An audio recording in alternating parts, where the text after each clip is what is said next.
The girl woke up early in Bangkok. It was noisy outside with the traffic and the birds chirping. She couldn't sleep, so she opened the window. The smell and noise of the city filled her room. The sun was rising, and she knew it was the first day of school. She was 17, a good student at an international school in Bangkok. Her father wanted her to become a doctor, but she wasn't sure. She had to work hard, especially in English. Her English teacher, Mr. Stanier, always smiled at her, but after the last English test, he called her after class. He talked about her father's hopes for her and mentioned the upcoming important exam. Mr. Stanier seemed worried and suggested she work more on her English during the holiday. Suddenly, her cat Lau Mao, whom she loved dearly, leapt into the room. She often talked to him when feeling homesick. Whispering to Lau Mao about her failing English test, she wished for advice, but the cat stayed silent. As the city awakened, she looked outside her window. The rising sun painted the sky in hues of orange. Below, she spotted a squirrel darting along an electricity line, reminding her of spaghetti. It was a different place from her home in Wu, which she dearly missed. A Buddhist monk passed by seeking food, and a businessman drove to the airport in a fancy car. Despite the morning bustle, she felt unsure of what to do. Her father came to wake her up for school. He was always up early. She reassured her cat, Lau Mao, that her father worked too hard, but the cat remained silent. As she walked to school, she felt happy. The sun was bright, and the sky was clear. She passed street restaurants where office workers quickly ate rice soup.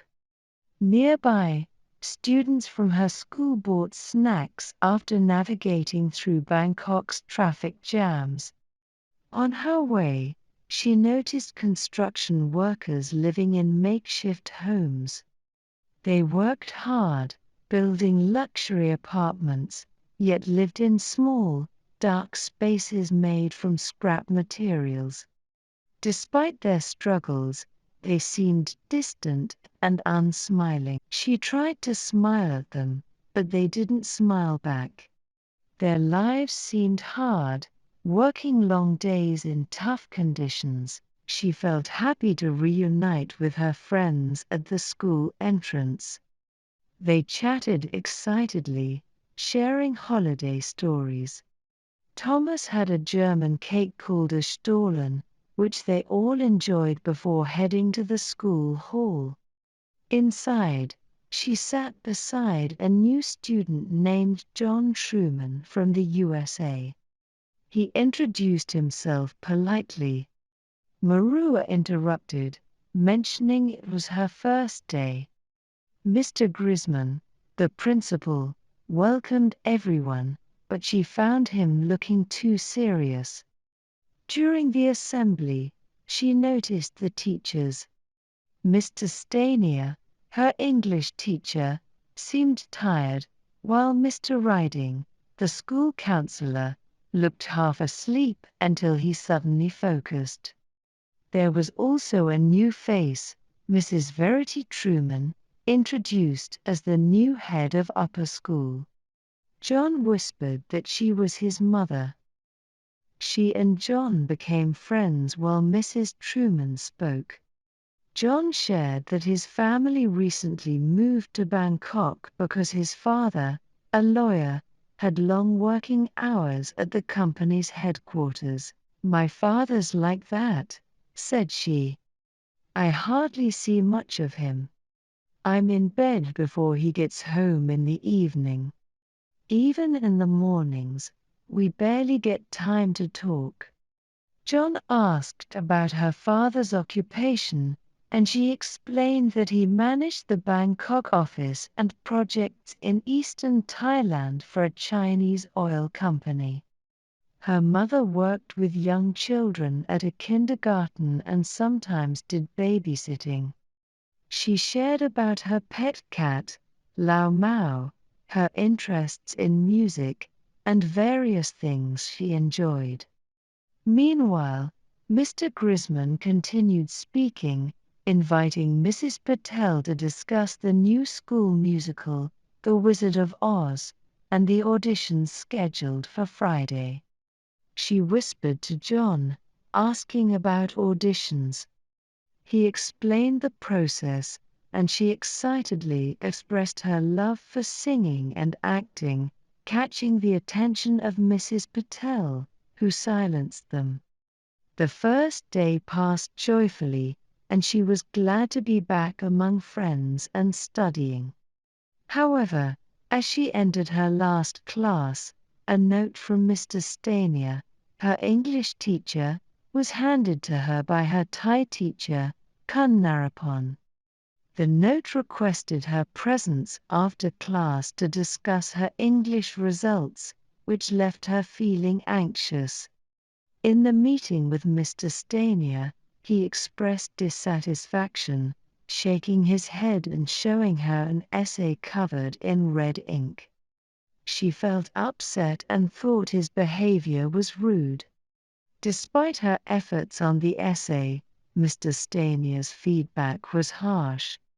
He questioned her desire to become a doctor despite her father's wishes, making her uncomfortable with his sudden loud tone and forced smile. The story continues with a tense meeting between her and the teacher.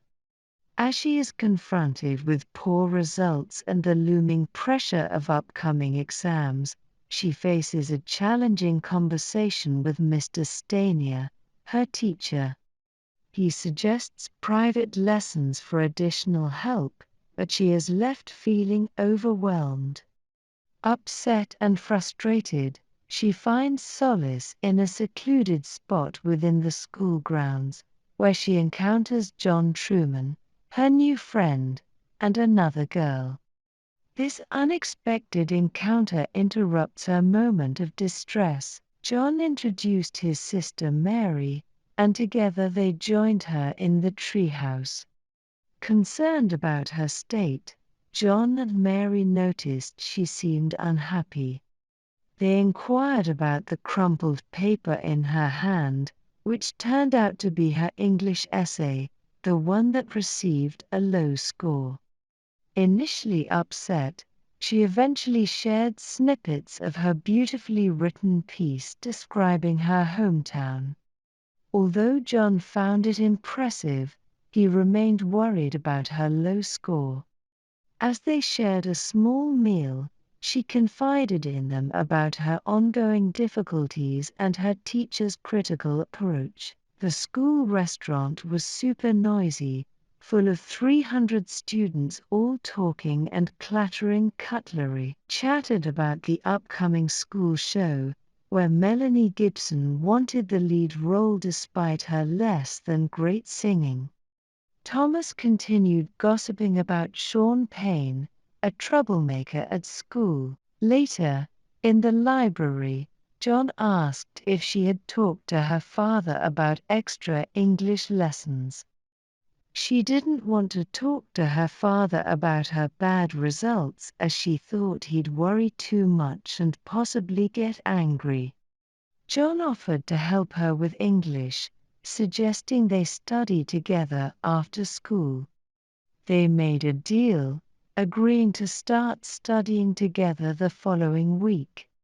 John also proposed exchanging phone numbers to help each other with homework. Meanwhile, in the school hall, Mrs. Patel and Mrs. Truman discussed the upcoming school show, mentioning various roles available besides acting and singing. She enjoyed the singing exercise during the show preparations and was pleasantly surprised to see Sean Payne clapping and smiling at her. It seems like she's landed a role as Dorothy in the show, which she wasn't expecting. She felt uncertain about it, thinking she didn't fit the American farm girl image. However, Mrs. Patel reassured her that American girls come in all shapes and sizes, just like her, and praised her singing and acting abilities. Although she noticed Melanie's peculiar singing, she didn't comment on it to Mrs. Patel. It seems she's facing a lot of challenges, from financial worries to pressure regarding her studies and future career.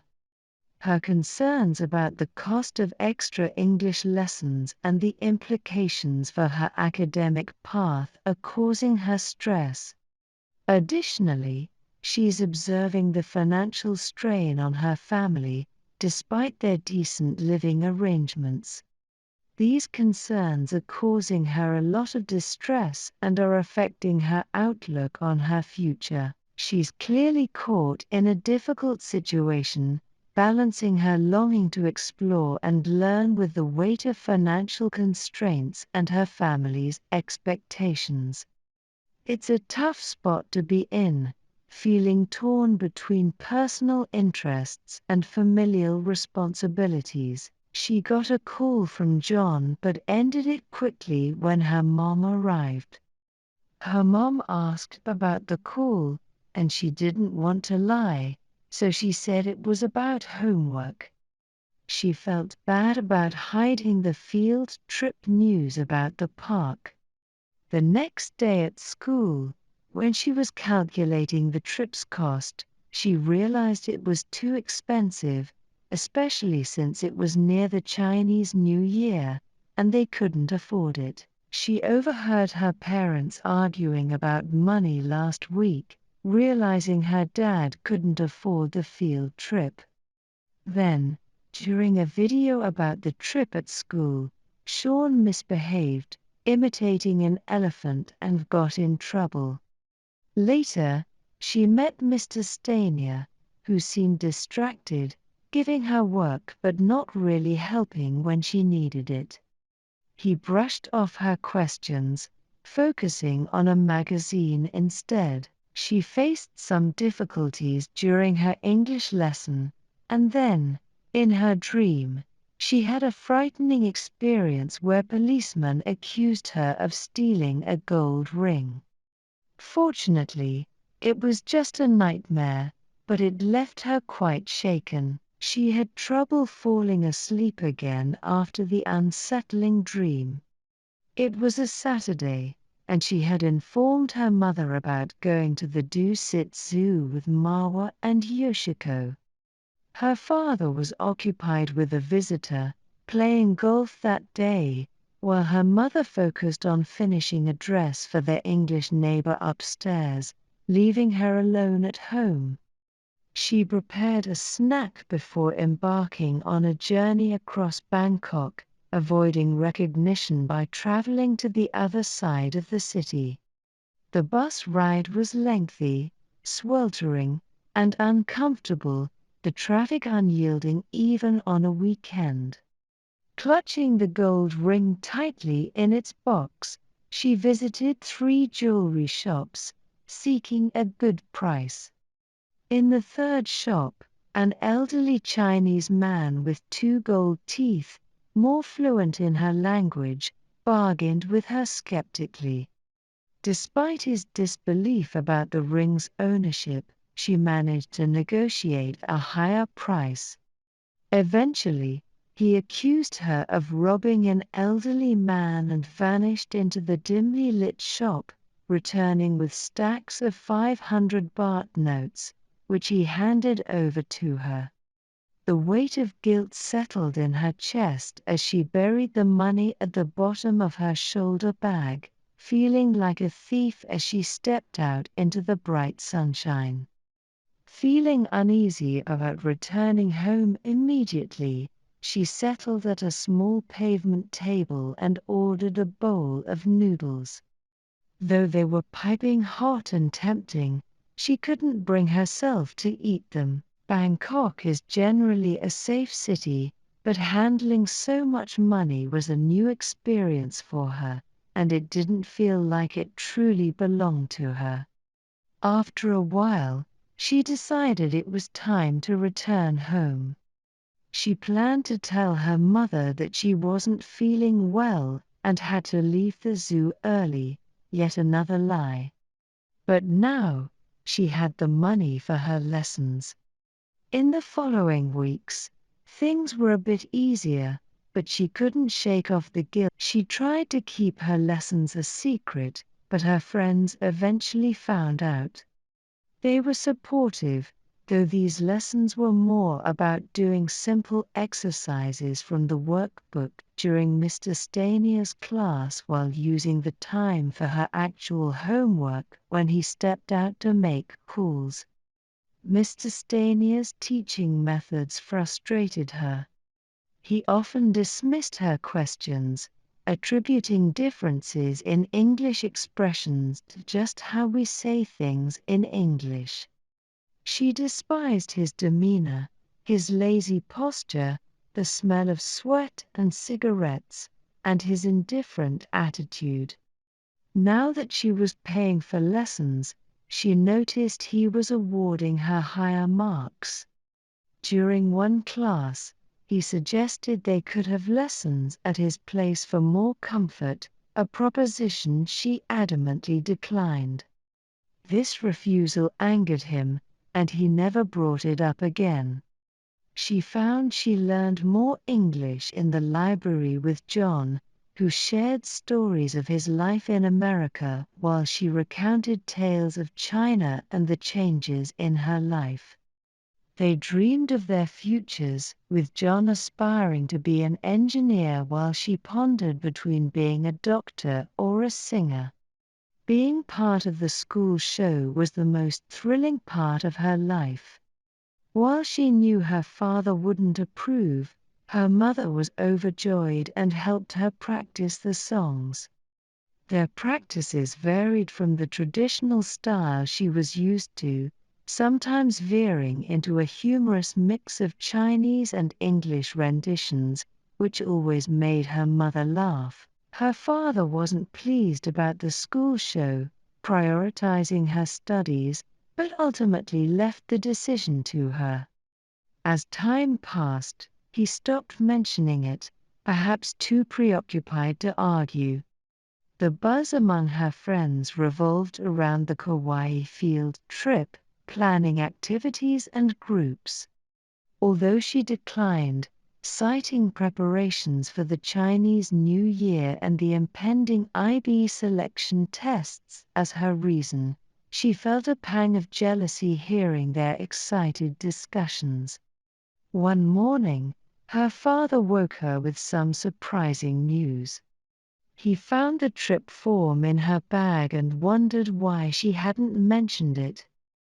Feeling caught, she struggled to explain, citing the expense and downplaying its importance. He emphasized the trip's significance for her education, biology being crucial for her medical aspirations. Despite his apologies for being busy, he regretted missing out on family holidays. He was hurt by her dishonesty, revealing that it was not too late to join the trip, causing a wave of conflict and guilt within her. After her father's departure, she was caught between emotions, uncertain whether to cry or rejoice over the arranged trip. With mixed feelings, she hesitated, feeling the thrill of the upcoming national park visit, the crisp mountain air, the sounds of wildlife, and the freedom from the chaos of Bangkok. The elevation brought a fresh taste to the air, a stark contrast to the bustling city. The Thai student's rendition of My Ben Rai, a song about letting go of worries, encapsulated her mood. Letting go of financial stress, academic pressure, and concerns about Mr. Stania as she joined in singing. In the midst of their school's show, tunes from The Wizard of Oz echoing through the park, who was requested to perform some of the hit songs, delivering her best performance. The days at the park were packed with activities, collecting specimens, mapping, and lectures, leaving little personal time. Surprisingly, she found herself sleeping better than she had in weeks. However, Sean Payne's presence was overwhelming. He constantly hovered around her, offering gifts and unwanted attention. Though her friends, Marwa and Yoshiko, were supportive, Sean's persistence made her yearn for solitude or meaningful conversations with others. As she relaxed by the waterfall, Sean's sudden disappearance was followed by a distressing scream.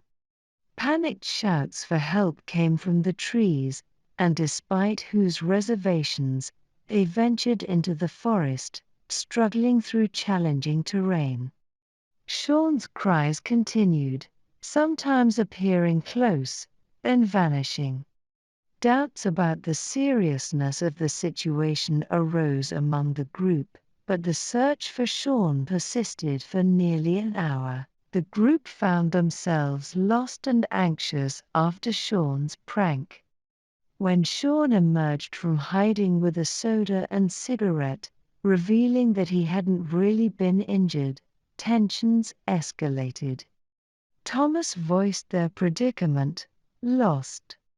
Marwa began to cry, and despite Sean's intention to speak, a disapproving glare from Thomas silenced him. They discussed options but lacked a clear idea of their location. With Thomas suggesting descending towards the west, the road through the park and the plan to conserve resources directed them, yet thick trees obstructed their path, and disagreements arose among the boys. Progress was sluggish, arguments frequent, and Marwa grew weary. Sean claimed he'd spoken to his mother, but the group was skeptical. They continued their journey, feeling uncertain about Sean's intentions and the situation's severity. Thomas and Sean engaged in a heated argument, exchanging harsh words about each other's families. The conflict escalated physically until they were separated, and the girls took charge of the situation. They settled in for the night, dividing tasks among themselves, with the boys gathering wood for a fire. Despite the tense atmosphere, they managed to share what little food they had. Sean, unexpectedly, revealed his multilingual abilities to Yoshiko and her, surprising them both. As they conversed in different languages, Sean opened up, expressing his frustration about people's perceptions of him, particularly rumors linking him to Mr. Stania. She was left speechless at the accusation. Sean dismissed it as the product of Mr. Stania's exaggerated words. In a tense moment, Verity tries to voice concerns about Mr. Stania's actions, but Yoshiko reassures her, mentioning Melanie's habit of gossiping. Verity remains troubled by the accusations and worries about her parents finding out. In the early morning, feeling uneasy, she talks with Sean in Chinese about rumors regarding Mr. Stania's alleged behavior, involving targeting certain students for extra lessons. Sean shares a similar experience involving his sister and expresses a desire to confront Mr. Stania. The group, finding solace in the thought of moving on, readies themselves to continue their journey at dawn, feeling a renewed sense of purpose. She heard her father's voice softly while she was drifting off to sleep. Her father shared some good news about Auntie Wang planning to visit them. In the library, she met John after lunch, visibly upset and crying. John tried to console her, mentioning the ring incident related to Stania's private lessons. Miss Paula, concerned about her, observed her worried demeanor after the field trip. John suggested talking to her mother, but she felt hesitant. Mr. Riding, the school counselor, noticed her distress and insisted on a conversation in his office. He probed about her relationships, specifically mentioning her interactions with Stania. Feeling uncomfortable, she avoided revealing her feelings. Mr. Riding's insinuations made her angry and she ended up disclosing the entire situation. After the conversation, she felt overwhelmed and left school, pretending to be sick, and then rushed home in tears. Meanwhile, Mrs. Truman, John's mother, conducted inquiries about Stania's test records and made important phone calls that night. Later, a call from Mr. Riding woke her up, asking to speak with her father, leaving her in a state of worry and confusion. Verity Truman, feeling overwhelmed by serious accusations against a teacher, prepares to face a meeting at school with her parents. Despite her exhaustion, she resolves to tell the truth. Her parents, surprisingly calm, listen to her story and acknowledge her mistakes, emphasizing her responsibility. Her father, torn between belief and doubt, reassures her of his wish to trust her but emphasizes the gravity of the situation. At the school meeting, accusations against the teacher, Mr. Stania, arise. Verity Truman discovers troubling evidence on Mr. Stania's desk and presents it to the principal. Shockingly, Mr. Stania abruptly leaves the school. Later, amid the celebration of a successful school event, Verity connects with a prominent figure, Dr. Irene, who invites her to sing with the Bangkok Operatic Society, signifying a hopeful path forward.